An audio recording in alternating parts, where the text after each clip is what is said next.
Hello, we are live. The burnout panel on quiet quitting. Dr. Sandra Lewis. I know she has Good. some wisdom to share with us. Yeah, good afternoon. Welcome everybody to the Burnout Panel on Quiet Quitting. And we are going to talk to you about this phenomenon that seems to be taking the world by storm right now.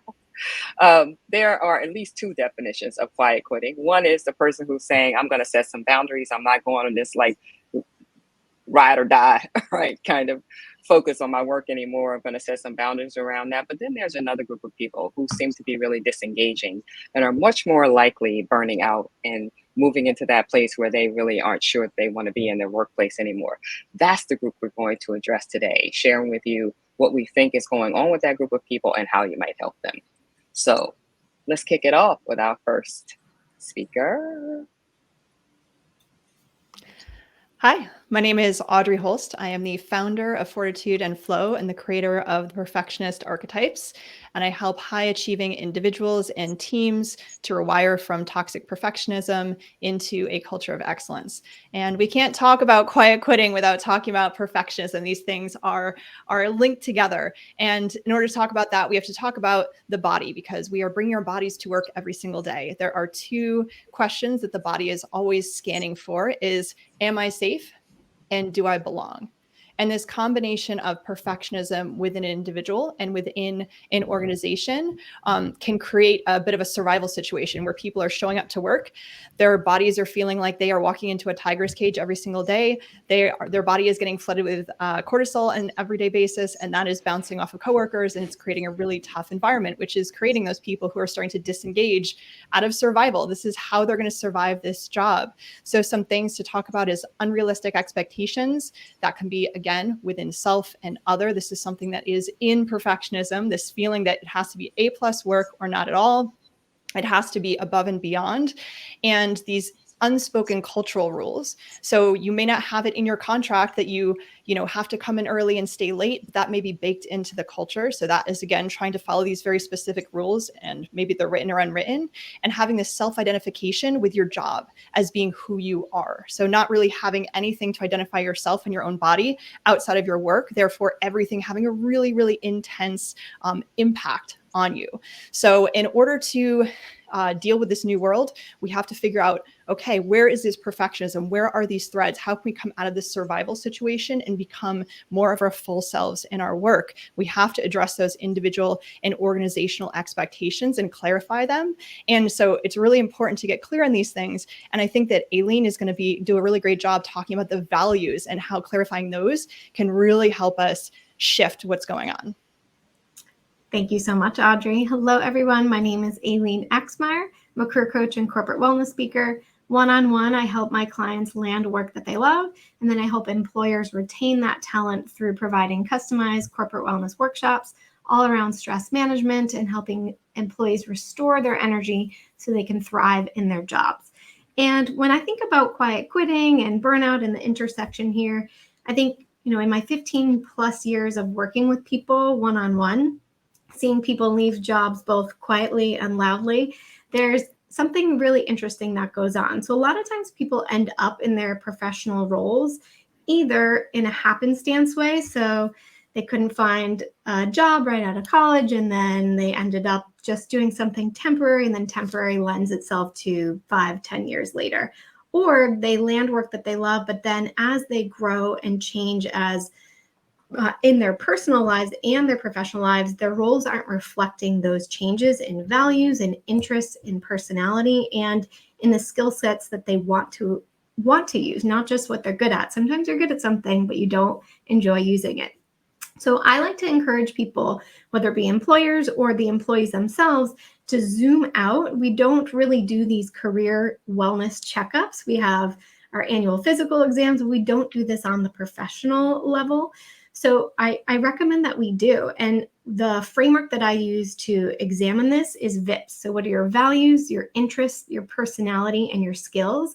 And when you can create space as an employer or as an employee to really examine these parts of yourself and understand where you're at with each of them, you can then use that framework to understand where your work might not be in alignment anymore and what you can do to really shift and feel like your values, interests, personality, and skills are aligned with the work that you're doing.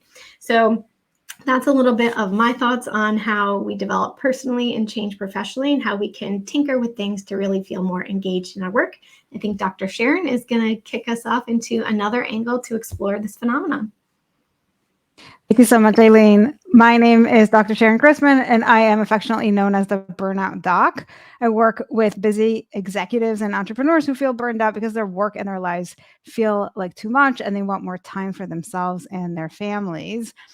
So what I would like to really shine a light on with regards to quiet quitting is, let's take it back for a moment to the brain. And when we're doing this quiet quitting thing, really we're letting our primitive brain do what it does, which is it tries to run away from pain and move towards pleasure. But I think it's also important to look at the consequences of just allowing that to happen and not being involved on purpose in that process. It's when you are giving up on your goals that you actually are giving up on yourself. And why that's important is because you lose integrity with yourself. And we do this and then we justify it because it's uncomfortable, because we're tired, because we're unsure.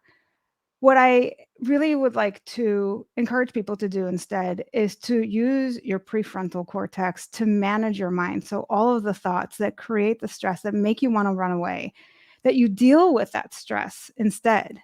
You deal with the overwhelm and make your decisions on purpose, because achievement is what will allow you to feel pleasure once you've put in the work. So rather than running away from things, let's find a way to engage and find out how we can manage the stress rather than just try to take that other route. And sometimes we do that because we're burned out, which is understandable. And one of the reasons we might be feeling burned out is because there's just a lot of things that are stewing in our mind and we end up feeling resentful. And my good friend, Kate Donovan, is going to now take that angle and talk to us about quiet quitting and resentment. Hi, everybody. My name is Kate Donovan. I work with organizations to reduce burnout so they can keep top talent, and I work with people one-on-one to reduce burnout so they can stop hating their lives. And I love resentment. It's my favorite emotion. And resentment and quiet quitting have one major thing in common, and that is a feeling or perception of unfairness. People quiet quit because things are unfair and they're pulling out, they're disengaging. Right? They're not getting out of this what they're putting into it. If we look at Merriam-Webster, resentment is defined as bitter indignation at being treated unfairly. So resentment and quiet quitting have a common root, and I think we have to remember that. So if we find a lot of quiet quitting in a corporate setting, creating conversations around resentment with support, please don't do this if you don't know how, call me, I'll help. With support, we can create conversations that allow resentment to be explored in a positive and beneficial way. Resentments turn into boundaries, and boundaries help protect us. And one of my favorite people who talks about boundaries energetically is Dr. Sandra, and she's going to take over now and talk about boundaries and unresolved chronic stress.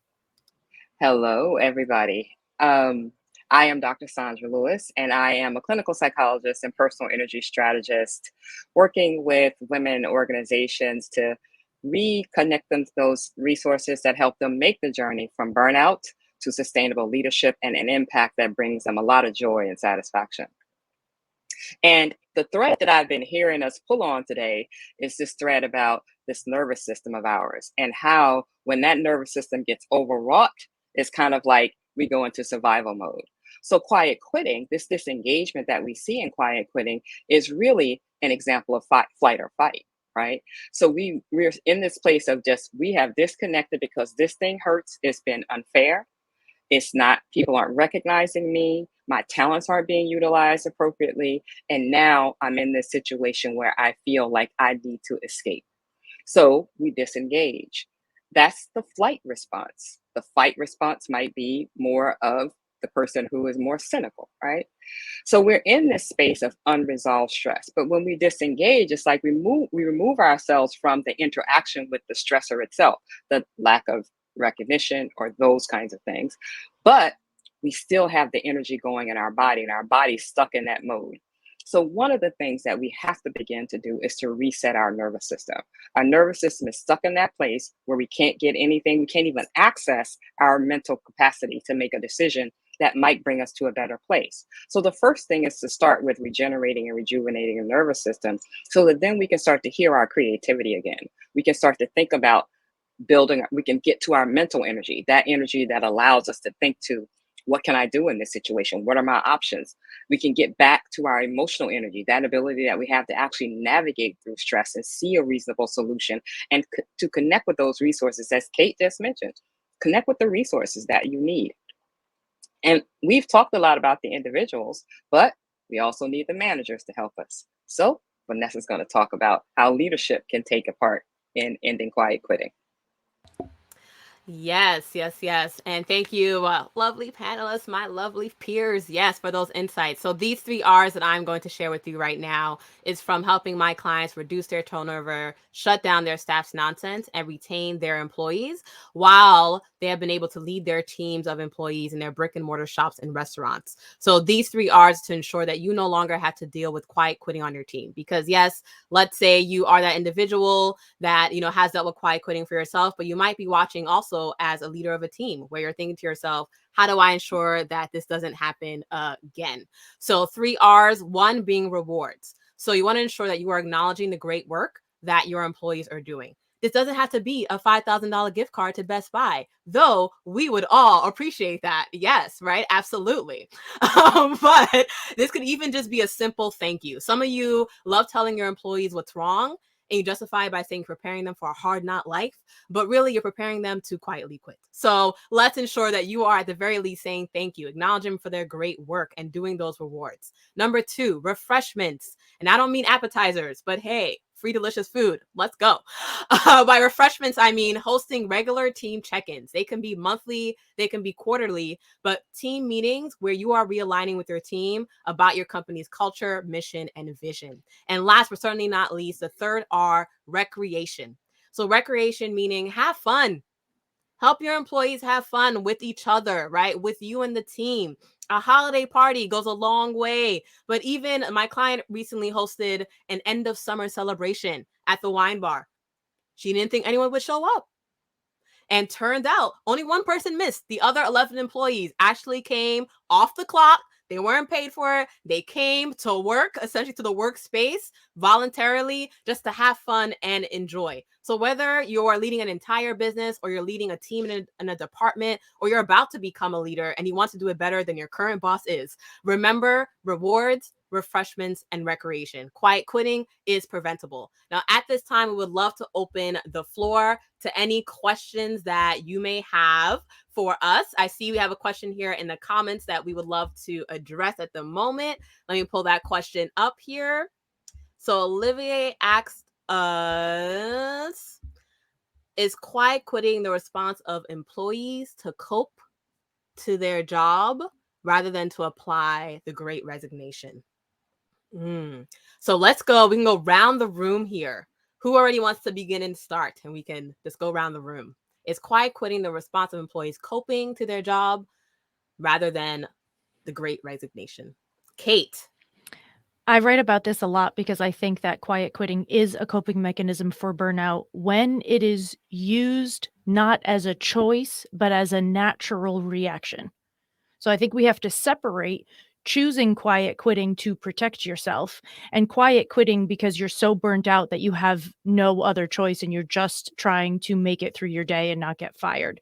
So quiet quitting can be a coping mechanism if you are burnt out and unable to get out of your job at the moment, or you think you're unable to get out, which is a whole separate conversation. We need Carol, we need Dweck to talk about mindset there. But yes, I think that it can be. Awesome. Anyone else on the panel want to address? What are your thoughts on quiet quitting versus the great resignation? Dr. Sandra. So I would say, yeah, it can be. And it's probably a more short-term solution. It's like what we need right now just to manage to get through, right? It's just, we are here now. This situation is really awful. And I've determined that in order for me to manage it, I have to take a step back. I have to do less than I usually do. I'm not going to go 187%. I'm just going to go now 98 to 100%. And I'm going to take some time. But then we still need to take that next step. So what will it look like when my work life is the one I really want to have? And how do I get there? Yes, love it, love it. Look at us, look at us. Yes. And we have Audrey. Yes.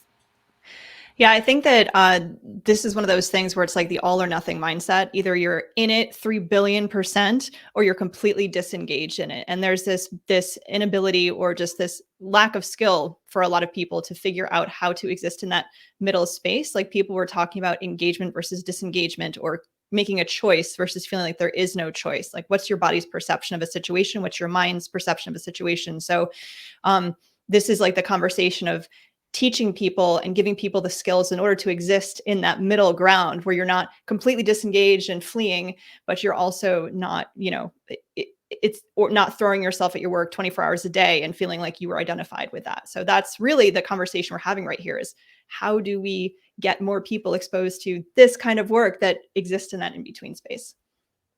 Great question. Love it, love it. And let's see, we actually have two questions from Casey here.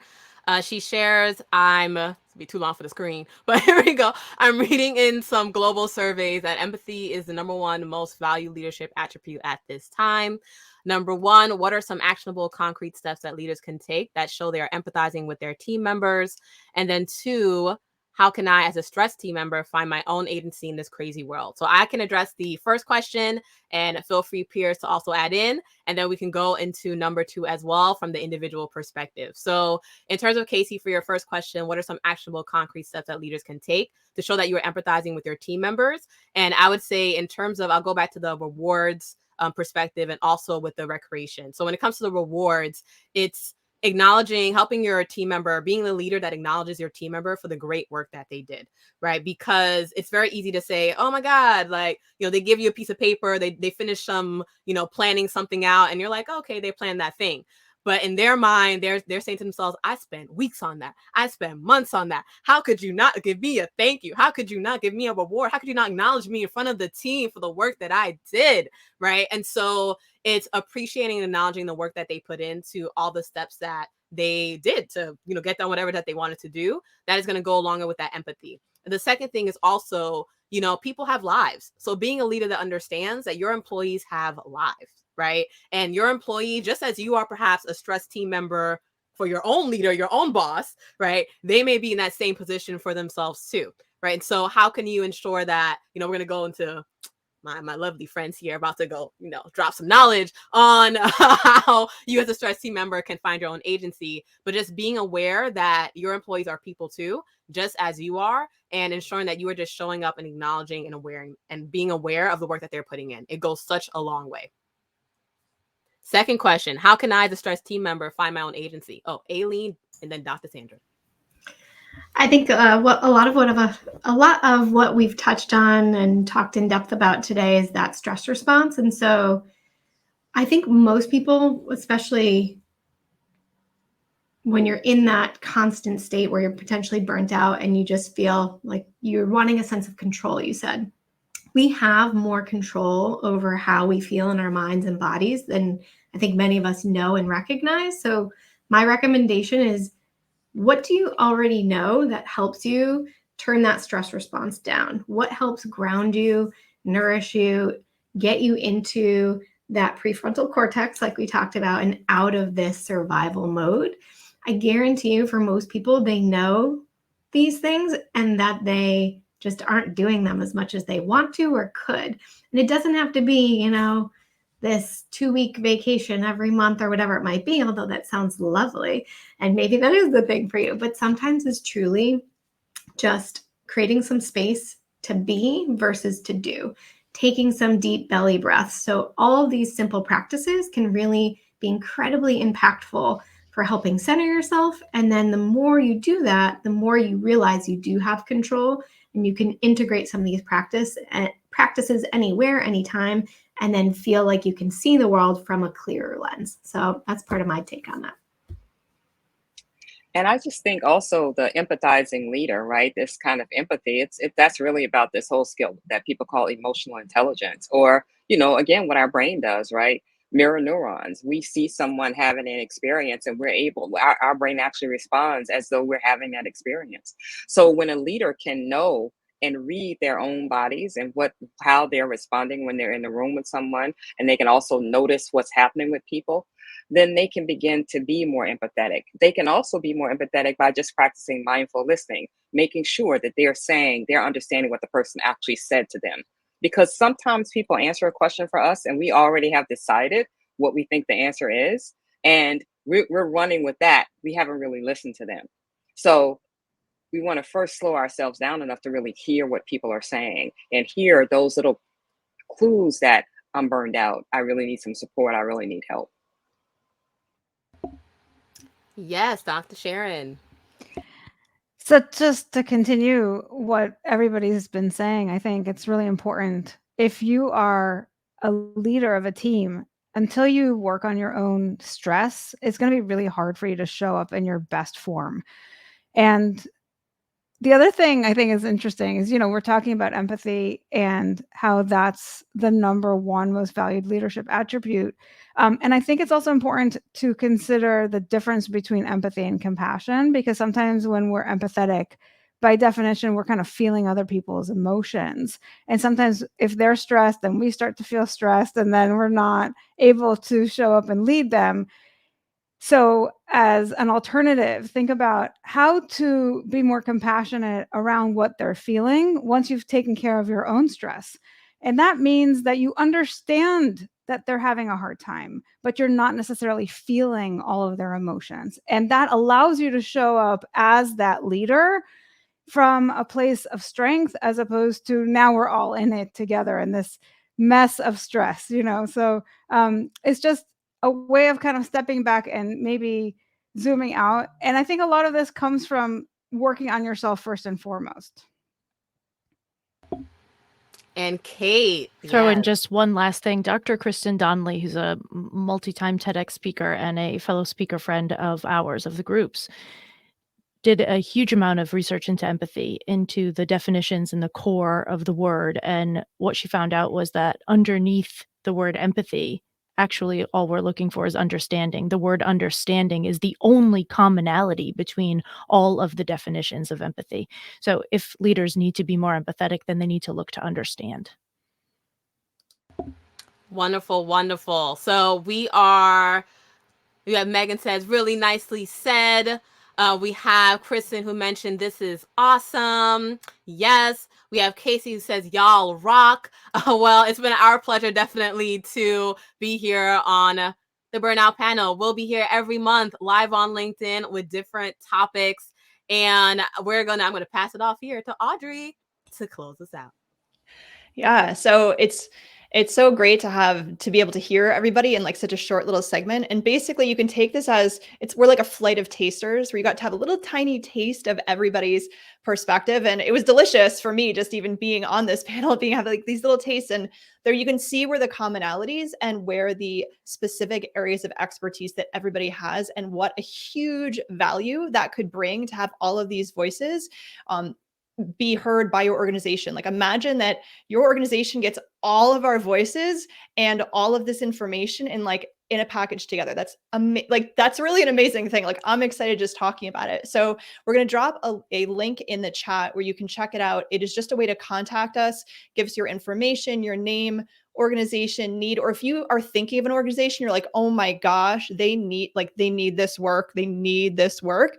Let us know. So we're going to be doing this, like Vanessa said, every single month. And when we can collect information, that's also going to help us. Like if you've got a topic that you want to hear us talk on, to get a little taster of whether you want to bring us on, ask us about it. We'd be happy to talk about it. And that was the Burnout Panel on Quiet Quitting. Till next month.